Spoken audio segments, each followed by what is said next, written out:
ती कशा प्रकारे साजरी करणं गरजेचं आहे, तर जे छत्रपती शिवाजी महाराजांचे विचार होते ते विचार जर तुमच्या आमच्या मनामध्ये, तुमच्या आमच्या डोक्यामध्ये जर रुजवले तर छत्रपती शिवाजी महाराज घराघरामध्ये छत्रपती शिवाजी महाराजांचे विचार पोहोचले जातील असं मला वाटतं.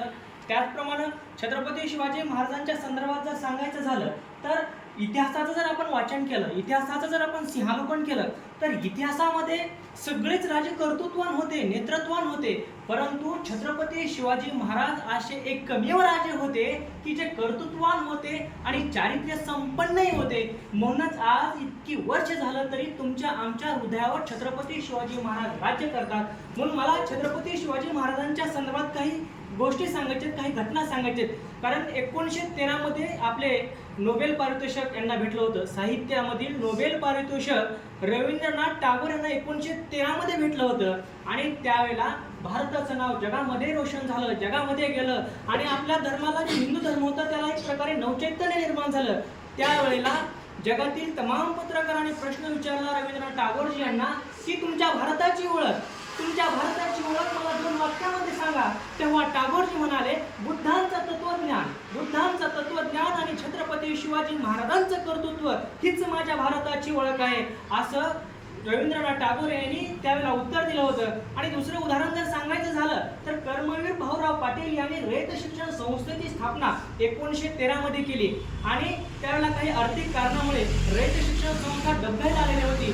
त्यावेळेला एक मारवाडी समाजातील व्यक्ती गेले आणि कर्मवीर भाऊराव पाटील यांना म्हणाले की सर, ही जी संस्था आर्थिक अडचणीमध्ये तुमची आलेली आहे, ती आर्थिक अडचणीमधून आलेली संस्था मी बाहेर काढतो आणि या संस्थेला माझ्या वडिलांचं नाव द्या. त्यावेळेला कर्मवीर भाऊराव म्हणाले की एक वेळ मी माझ्या वडिलांचं नाव बदले, पण छत्रपती शिवाजी महाराजांचं नाव मी कधी बदलणार नाही असं सांगणारे कर्मवीर भाऊराव पाटील.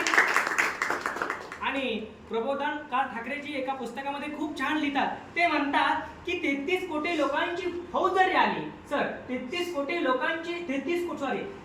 कोटी देवांची फौज जरी आली तरी छत्रपती शिवाजी महाराजांना कोणी हरवू शकणार नाही असं सांगणारे प्रबोधनजी ठाकरे.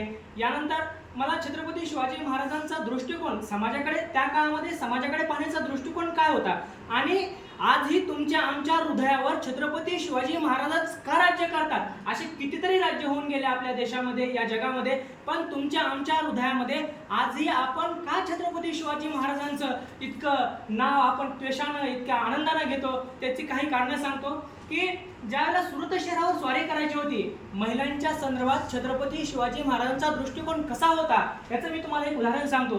ज्यावेळेला सुरत शहरावर स्वारी करायची होती त्यावेळेला सुरत शहरामध्ये स्वारी करण्याच्या अगोदर गुप्तहेर प्रमुख बहिर्जी नाईक यांच्याकडून राजांना अशी माहिती मिळाली की कोणी मोहनदास पारीख नावाचा व्यापारी आहे, तो गोरगरिबांची, कष्टकऱ्यांची, शेतकऱ्यांची, आडल्या नडल्या लोकांची माया दया प्रेम करतो आणि अशाच काळामध्ये त्याचं निधन झालंय. ही माहिती गुप्तहेर प्रमुख बहिर्जी नाईक यांच्याकडून छत्रपती शिवाजी महाराजांना अगोदरच कळाली. म्हणजे स्वारी करण्याच्या अगोदर ही इत्तंभूत माहिती राजांना गुप्तहेर प्रमुख बहिर्जी नाईक यांच्याकडून मिळाली होती. आणि त्यावेळेला राजांची स्वारी गेली 1664 मध्ये. राजांची स्वारी सुरत शहरावर गेली आणि राजांची ज्यावेळेला स्वारी केली त्यावेळेला त्या मोहनदास पारीख नावाच्या व्यापाऱ्याची एक पत्नी होती, ती विधवा पत्नी होती. त्या पत्नीला वाटलं राजांची माणसं आता येतील, मग येतील आणि जसं सगळ्यांच्यावर स्वारी केली जाईल तसं आपलं ही घर, आपल्या घरातली जी संपत्ती आहे ती राजांची माणसं येऊन घेऊन जातील. म्हणून तिनं आपल्या वाड्यांचे दरवाजे बंद केलेले आहेत, पूर्ण वाड्याचे दरवाजे बंद केलेले आहेत. तिच्यामुळे मध्ये एक भीती निर्माण झाली आहे आणि रात्रीचे 12 वाजले, राजांच्या घोड्यांच्या टापांचा आवाज यायला सुरुवात झाली. रात्रीचे 2 वाजले, रात्रीचे 3 वाजले, पहाटेचे 4 वाजले, पहाटेचे 5 वाजले, तरी राजाची माणसं त्या स्त्रीच्या घरापर्यंतही पोहोचली नाही. त्या स्त्रीला वाटलं राजाकडून आपलं घर लुटायचं विसरलं काय की म्हणून त्या स्त्रीनं आपल्या वाड्याचे दरवाजे उघडले तर बाहेर त्या स्त्रीच्या वाड्याच्या समोर 3-4 घोडेस्वार फेऱ्या मारत होते आणि तिच्या मनामध्ये भीती निर्माण झाली. त्या घोडेस्वाराच्या जवळ ती स्त्री गेली आणि त्या घोडेस्वारांना प्रश्न विचारला, तुम्ही कोण आहात? घोडेस्वाराकडून उत्तर आलं, आम्ही छत्रपती शिवाजी महाराजांची माणसं आहोत. त्यावेळेला स्त्रीनं पुन्हा प्रश्न विचारला, तुम्ही इथं काय करताय? त्यावेळेला त्या घोडेस्वाराने उत्तर दिलं, त्या मावळ्याने उत्तर दिलं, आम्हाला आमच्या राजाचा असा आदेश आहे आम्हाला आमच्या राजाचा असा आदेश आहे की या घरामध्ये कुणी विधवा स्त्री राहते आणि त्या विधवा स्त्रीच्या संरक्षणाची जबाबदारी आम्हाला आमच्या राजानं आमच्यावर टाकलेली आहे. म्हणून आम्ही तुमच्या घराच्या समोर पहारात येत आहोत. त्या स्त्रीच्या डोळ्यामधून अश्रू व्हायला लागले आणि स्त्री म्हणते, अरे तुमचा राजा किती जाणता राजा आहे, अरे तुमचा राजा किती बारीक सारीक गोष्टींची जाण ठेवतो. आणि शेवटचं एकच वाक्य ती स्त्री म्हणते की जे वाक्य इतिहासामध्ये सुवर्णाक्षराने लिहिलं आहे. ती स्त्री म्हणते की ज्या आईच्या पोटी छत्रपती शिवाजी महाराज हा राजा जन्माला आलेला असेल ती आई किती भाग्यवान असेल. मला मित्रांनो हेच सांगायचंय की छत्रपती शिवाजी महाराज का तुमच्या आमच्या हृदयावर राज करतात, तर कर्तृत्ववान होते, परंतु त्याच्याही पेक्षा त्यांचा एक खूप चांगला गुण म्हणजे चारित्र्य संपन्न असणारे छत्रपती शिवाजी महाराज.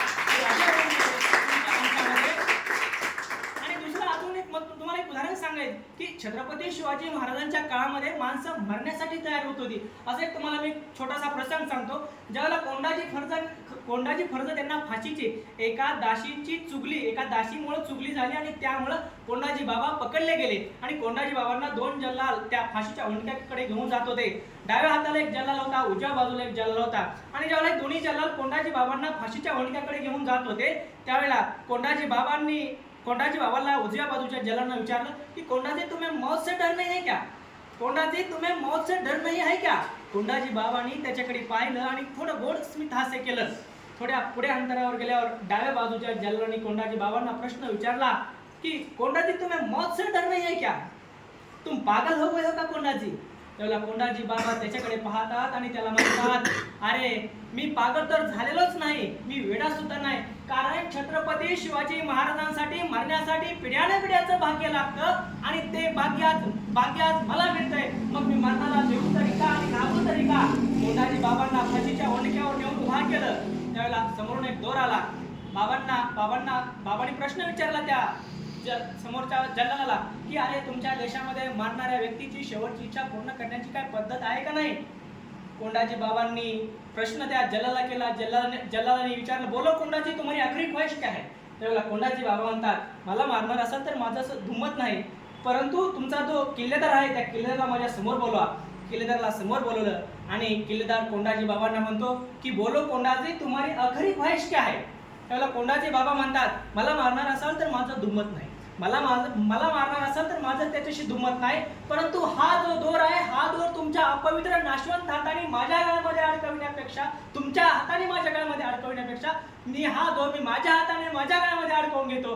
आणि दुसरी, तुम्ही मरत असताना मला कुठल्या दिशेकडे तोंड करून उभा केलाय, तुम्ही मला पूर्वेकडे तोंड करून उभा केलाय. मला मरत असताना तुमच्या देशाकडे सुद्धा तोंड करून मरण्याची इच्छा नाही, मला पश्चिमेकडे तोंड करून उभा करा. कारण तिकडे आहे छत्रपती शिवाजी महाराज, तिकडे आहेत संभाजीराजे, तिकडे आहेत मा जिजाऊ आणि तिकडे आहेत रणमर्द सारखी मावळ मातीमध्ये झुंजार अशी माणसं. अशा रणमर्द माणसाकडे पाहून मला मरू द्या. आणि कोंडाजी बाबांना पश्चिमेकडे तोंड उभा करून फाशीचा दोर आवळला गेला. आणि अजून एक मावळा या स्वराज्याच्या कामी आला आणि या स्वराज्याची जी हिमालयासारखी उंची निर्माण झाली की अशा अनेक मावळ्यांचं रक्त सांडून हे स्वराज्य त्यावेळेला उभं राहिलं होतं. यामधून मला हे सांगायचं की शिवाजी महाराजांसाठी मरण्यासाठी माणसं खरंच असं पुढे करत होती असं मला या घटनेमधून सांगायचंय. त्याचप्रमाणे शिवाजी महाराजांच्या संदर्भात आणखी जर सांगायचं झालं, आपण एक पिक्चर बघितला शिवाजी महाराजांच्या संदर्भात काल परवा. त्यामध्ये हे आहे की शिवाजी महाराजांचं जेव्हा निधन झालं होतं 3 एप्रिल 1680 ज्यावेळेला राजांचं निधन झालं होतं त्यावेळेला औरंगजेब आपला नमाज पढत बसले होते. त्यावेळेला त्यांना कोणीतरी बातमी सांगितली की हुजूर ओ मगरमिट्टा शिवाजी मर गए. हे वाक्य ऐकताच त्यांनी औरंगजेबच्या एक कानाखाली लावली.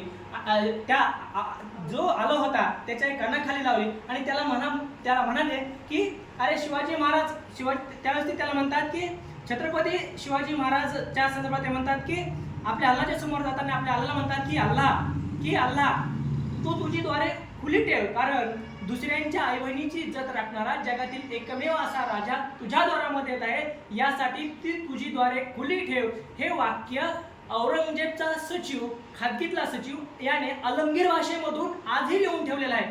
असं म्हणजे शत्रूच्या मला याच्यामधून हे सांगायचं आहे की छत्रपती शिवाजी महाराजांची लढाई ही कुठल्या जातीशी नव्हती, कुठल्या धर्माची नव्हती, तर छत्रपती शिवाजी महाराजांची लढाई स्वराज्यातील जनता, तुम्ही आम्ही कसं सुरक्षित राहू, परकीयापासून आपल्यावर जे आक्रमण होतं, आपल्या आई बहिणी आपली भावंड कशी सुरक्षित राहतील याच्यासाठी लढाई होती. आणि आपण आजही आणि जमीन वाढवण्यासाठी जमीन वाढवण्याची साठी जरी म्हटलं तरी वागोळ ठरणार नाही असं मला वाटतं. त्याचप्रमाणे छत्रपती शिवाजी महाराज यांच्या संदर्भात मला या ठिकाणी आपण सगळ्यांनी बोलण्याची संधी दिली आणि मला आता 5 मिनिटापूर्वी माहीत झालं की तुम्हाला थोडं बोला म्हणून. मला अगोदरचं काल असतं अजून चांगलं मला म्हणजे अभ्यास करून बोलता आला असं